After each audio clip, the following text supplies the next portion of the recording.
Welcome to the Lynn Community Television Show, a program which focuses on organizations working to make their impact right here in the city of Lynn. And boy, do we have a special episode for you today. It'll be broken into two 15-minute segments in which we'll highlight both arguments for question 4 on the ballot this year. The ballot question 4 is for legalization, regulation, and taxation of marijuana. Here today to discuss the in favor argument, we have Will Luzier, campaign manager for Yes on 4. Will, thanks for being here today. I want to give you an opportunity to explain who you are and what you do and how you're involved. Thanks, Sean. I am the campaign manager for Yes on 4 to tax and regulate marijuana. I'm a former assistant attorney general, former chief counsel and chief of staff to 2 state senators, and former executive director of the Interagency Council on Substance Abuse and Prevention. All right, so you've been around this question a lot. It's been big in the state of Massachusetts for pretty much the past decade. You've seen in other states throughout the country that are kind of adopting this and they're getting into it. So we're here today to talk about the in favor. We're going to get into the details a little bit more in depth, but I'd like to take some time to explain how we came about and formatted this program. So this program that we're doing today is going to be broken into 2 15-minute segments. We've reached out to the authors in the 2016 Information for Voters. This is a booklet that's issued by the Secretary of the Commonwealth, and Bill Galvin's office sends this out. You can actually grab one at your public library. If you go down there, there'll be a little box of them. And we reached out to each of the authors for each of these questions to give them an opportunity to explain their argument. So what we're going to do now is we're going to cover what your vote will do. All right?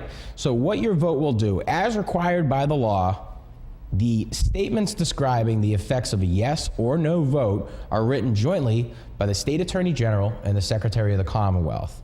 A yes vote on question 4, legalization, regulation, and taxation of marijuana, would allow persons 21 and older to possess, use, and transfer marijuana and products containing marijuana concentrate, including edible products, and to cultivate marijuana, all in limited amounts, and would provide for the regulation and taxation of commercial sale of marijuana and marijuana products. What a no vote will get you would make no changes in the current laws relative to marijuana. So I want to talk to you a little bit about, I want to talk to Will a little bit about the question and give you an opportunity to just explain what it is and how it's presented. If you read through this booklet, these bills are really long, so we don't want to bore you with just too much information, but we're going to let Will kind of stuff it in a nutshell for you and give you an idea of what it is. Will? So this will, as the description presents, will allow folks to possess marijuana in limited amounts. It will establish a Cannabis Control Commission, analogous to the Alcohol Beverages Control Commission, appointed by the state treasurer, and the commission will regulate the sale, cultivation, manufacture, and testing of all marijuana and marijuana products. All right. So now this question, how do these questions come into play? Why do they end up on the ballot? Well, it's a long process. Last year we collected over 100,000 signatures. We needed about 65,000. And so then the question is sent to the legislature. And the legislature has from January until May to pass it.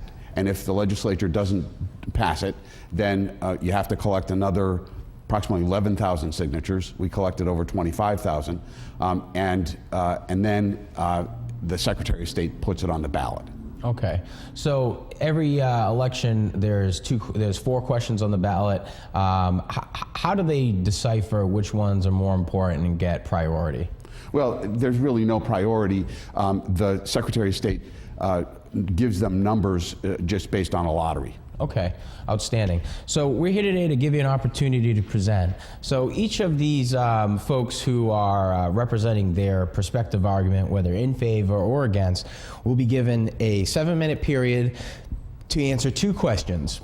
Present your argument and explain the benefits of a yes or no vote, depending on what side of the argument that they're on. So for Will, we're going to ask him to present his argument and then soon after explain the benefits of a yes vote. So Will, for the record, you got 7 minutes. We'll start now. Present your argument and explain the benefits of a yes vote. The marijuana prohibition has been an abject failure in controlling the use of marijuana. There are between 800,000 and 1 million people in Massachusetts who use marijuana on a regular basis. And they're all being sent to a criminal market where they're buying a product that's untested. There was a gentleman, and I use the term loosely, who was arrested in Brockton a couple of weeks ago with marijuana spiked with fentanyl, which is a powerful opiate.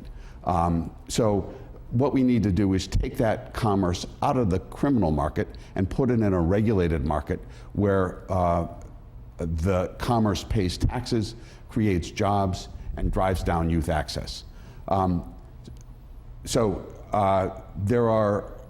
was a ACLU report that was issued last week that said even after marijuana decriminalization, which happened in 2008, if you're Black or Latino in Massachusetts, you're 3.3 times more likely to get arrested for a marijuana offense than if you're white, even though usage rates remain the same.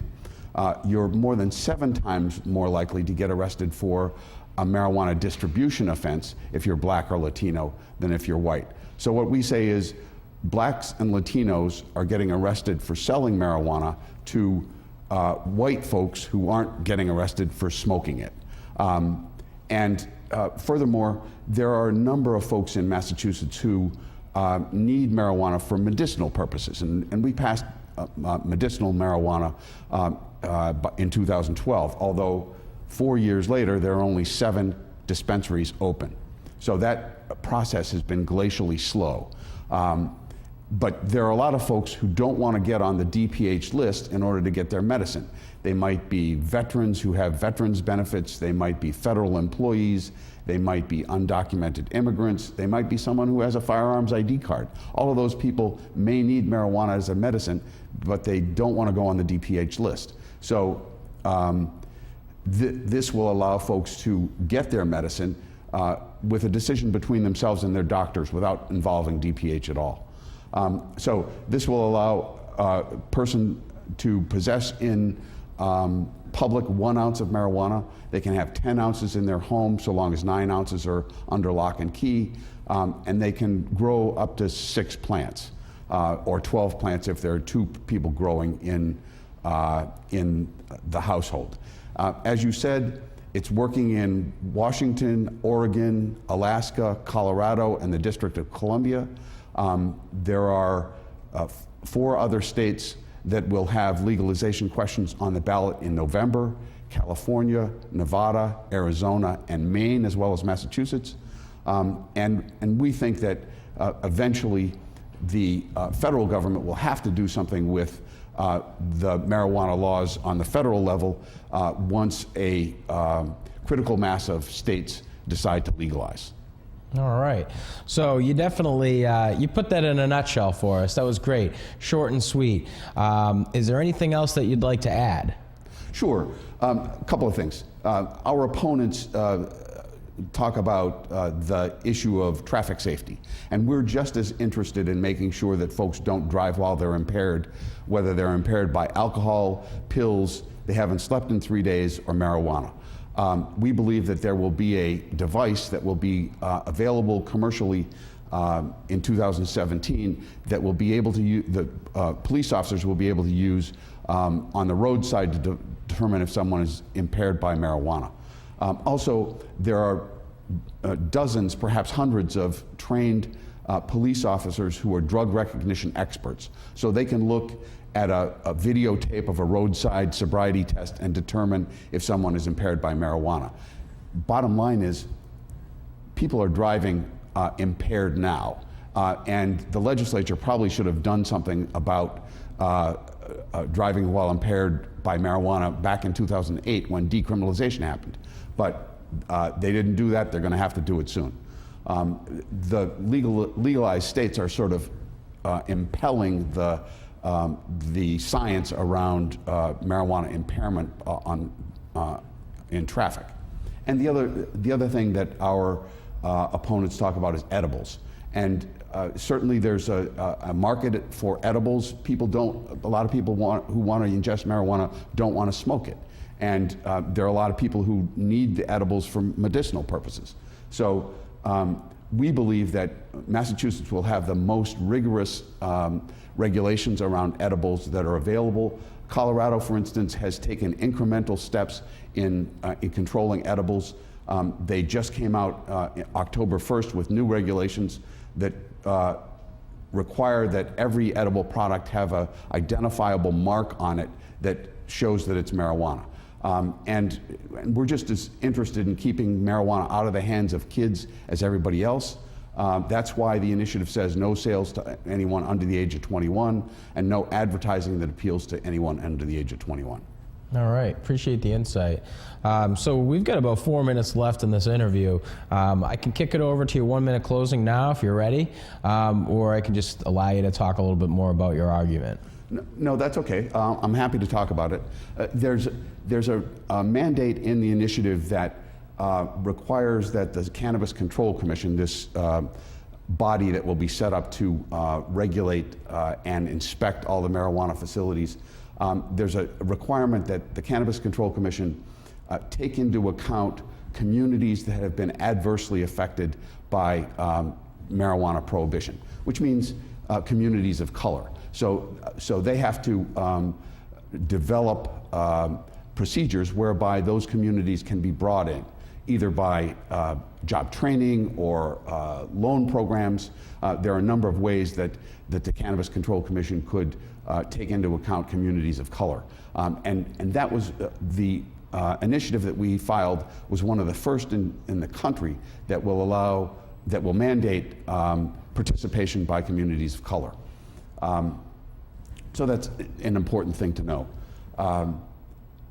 And you know, the other important thing to know is the Cannabis Control Commission is widely allowed to regulate this industry. And two of the things they're mandated to do is look at supply and demand and make sure that there is no more supply than there is demand, so that if there is extra supply, it doesn't leak over into other states or into the black market. You know, one of the reasons why we're doing this is to control the black market. So they're mandated to do that. It's also suggested that they must make a recommendation to the legislature every year on the tax rate. Now the tax is 6.25% sales tax, 3.75% excise tax on retail sales, which will go directly to the Cannabis Control Commission to regulate and participate in all of the activities that they're required to do. And then a 2% local sales tax option, so that any locality that has a marijuana establishment will be able to reap 2% of the retail sales for their own local coffers. Awesome. So I just want to say, before I let you close, I want to say thank you for coming onto the program. We're going to finish with your closing and give you 1 minute to make your final statement. Will, you've been great. You can reach out to the information at the bottom of the screen to find more information on Yes on 4 and find some more detail about Will. That'd be great. So, Will, you've got 1 minute to close, starting now. Sean, thanks so much for having me, and thanks to the people of Lynn for listening. We hope that everyone will vote yes on 4. We need to take this commerce out of the criminal market and put it in a tested, regulated market where people are getting a product that they understand will be safe, and people need to get their medicine. It's working in other states. So we absolutely hope that folks will vote yes on question 4. All right. Will, I appreciate your time. Thanks for coming on to the program. We'll be right back with the other side of the argument.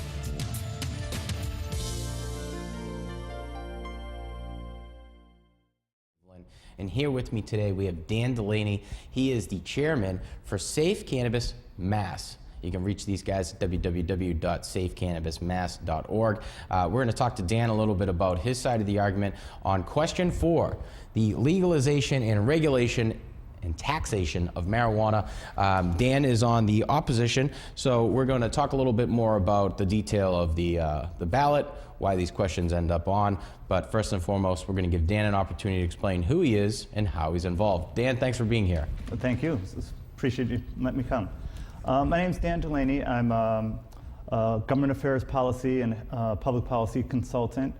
Worked for 5 years for the State Department of Public Health, talking on government regulation, everything from vaccinations to environmental health to substance abuse control. Been working on my own as a consultant for a few years, and I saw that this ballot initiative had made it to the ballot and had proposed to legalize marijuana in Massachusetts for adults. Because I'm a policy geek, I read the 25-page document, and I was really concerned that there was no one who had come out in opposition. There were a lot of parts of the details of the law that concerned me, and so I formed Safe Cannabis Mass, got some folks together, and really have just been trying to get the word out so that at least when people vote, they know actually what's in the proposal besides the title of the proposal. Okay, outstanding. So we here at LCTV have taken some time to reach out to the authors of each argument, which can be found in the 2016 voter information booklet. This is sent out by the Secretary of the Commonwealth each election year, and in it is all kinds of detail on these questions. There's also some detail about the arguments and what a yes vote will get you and what a no vote will get you, and that's what we're going to be covering right now. We're going to be moving into that segment. So question 4, which is the legalization and regulation and taxation of marijuana. We're going to go through the yes, what a yes vote will get you and what a no vote will get you. What your vote will do. As required by law, the statements describing the effect of a yes or no vote are written jointly by the State Attorney General and the Secretary of the Commonwealth. A yes vote would allow persons 21 and older to possess, use, and transfer marijuana and products containing marijuana concentrate, including edible products and to cultivate marijuana, all in limited amounts, and would provide for the regulation and taxation of commercial sale and marijuana and marijuana products. A no vote for question 4, legalization, regulation, and taxation of marijuana, would make no change in the current laws relative to marijuana. So we're here today and we're going to talk about this. We're going to give Dan an opportunity to just explain to us the infrastructure behind how these questions end up on ballots. Go ahead. Sure. So what happens for these initiatives to be put in front of voters? It's a 2-stage process. First, you have to collect you have to have 10 taxpayers, quote unquote, draft language, sign on to it, and get it approved as constitutionally appropriate by the Attorney General's office. Once that gets done, they need to collect a sufficient number of signatures saying that there are voters who care about this and who want to act on it one way or another. And when that happens, then it's put on the ballot. The Secretary of State creates his question booklet, and it's put before the Commonwealth. All right, so it's kind of like the will of the people type of thing. It's more or less the government can't decide on this. They need to leave it up to the votership. Sure. Lots of times either the legislature can't come to a compromise or doesn't want to touch an issue that's complicated. And folks say, look, it's one of the rights we have in Massachusetts is to directly have a law that people can vote up or down. That's a great thing in one sense because you can really bypass what's going on. If you feel like there's gridlock in the State House. The only complication is it's a straight vote, up or down. So you can't say, hey, you know, I love 80% of this, but there's 20% of this that concerns me. You either have to take it as a whole piece of law, or you have to reject it as a whole piece of law. And that's one of the things that's complicated about the ballot initiatives. All right, I appreciate that insight. So let's move into our next 7-minute segment in which I'm going to allow you to offer us some insight. Present your argument and explain the benefits of a no vote. Okay, so I would say essentially this is the wrong approach to legalizing marijuana at the wrong time for Massachusetts. I think it's clear that, you know, both in the Commonwealth and across the country, attitudes are changing towards marijuana. So it's not the same, it doesn't have the same stigma, it doesn't create the same fear that people had 10, 20, 25 years ago. However, between sort of the general opinion about how dangerous is marijuana and the specifics of the proposal in front of the people in Massachusetts, I think there are a lot of issues. For me, there are three major concerns. One is it doesn't do enough to protect underage citizens and residents of Massachusetts from having access to marijuana, either through a lack of regulation on gummy bears, candies, edible marijuana, but also it allows for a huge amount of home growth. So you could, if you wanted to, in Massachusetts as an adult, grow 6 plants in your house, 12 plants if there was more than one adult in the house. That's $18,000 worth of marijuana that you could have in your home for quote unquote personal use. Now, I don't know sort of where people are at, but that's more than I think a reasonable person would say, well, you know, I like to come home at the end of the day, I'm very stressed, maybe on the weekend, you know, relax. You know, $18,000 worth of marijuana that you can grow in the course of a couple months is well beyond that. That's not tested, it's not tracked. There's no way to know whether it's being resold, whether, you know, your downstairs neighbors are creeping up and trimming your plants when you're not around. It's completely wide open. Also very concerned with the fact that we don't have good public safety measures put in place in this law as proposed. So there's nothing about how to handle drug driving. There's no field sobriety tests for driving while stoned or under the influence of marijuana. And really, it's such a new policy area that my sense is that this is an issue that we don't need to move so fast. Massachusetts doesn't need to be the 6th state in the country to legalize marijuana. The other piece that's very concerning is the way this law is drafted, there's very little local control over where pot shops would be located and how many you can have in your town. So the language of this bill, or this proposal, comes out of the Marijuana Policy Project in DC. So it's not written by Massachusetts residents who had a concern. It's written by a think tank in DC. They're proposing the exact same language in Arizona and in states around the country. It requires a city and town to give a minimum of 20% the number of permits as there are liquor stores in the community. So I live in Cambridge. In Cambridge, there's 37 liquor stores. You'd have to have 8 pot shops. If the city council says, hey, you know, this is a new industry, but we know people are changing in their attitudes and let's start with 1 or 2, they can't do that. If the only way around that minimum limit of 8 for Cambridge, for instance, is you'd have to take another direct ballot, put that in front of the people during the next election cycle, and then have that sort of come back and be readjusted. And I think that's a really high hurdle. I think that, you know, the mayors, the city councils, town selectmen, or what have you, depending on the community, should be able to say, okay, we see the will of the people is that adults should be able to consume recreationally, but, you know, for our community, we think 2 shops is enough. Or for our community, we don't want to have it across the street from a playground, whereas this has a buffer zone around schools, but not around other places where children commonly congregate. And so this kind of hand-tying, I think, of local government and local communities, combined with the home growth and the lack of public safety guidelines, really make me think that we could do this better for our state if that's really what the people in Massachusetts want. All right. So we get about 2.5 minutes left in your 7 minutes. Is there anything you'd like to add? I think what I'd like to say is I'd like voters to think about sort of what's the urgency. I mean, there are some things where you pass a law because there's a problem in the world that you want to fix, right? So I don't understand what the problem in the world now that's so urgent. We already have access to medical marijuana in Massachusetts for people who need that for, you know, health conditions. We already have decriminalization in Massachusetts, so nobody is being legally arrested for having a ½ ounce of marijuana on their possession, or smoking in a private home, or consuming in that way, what have you.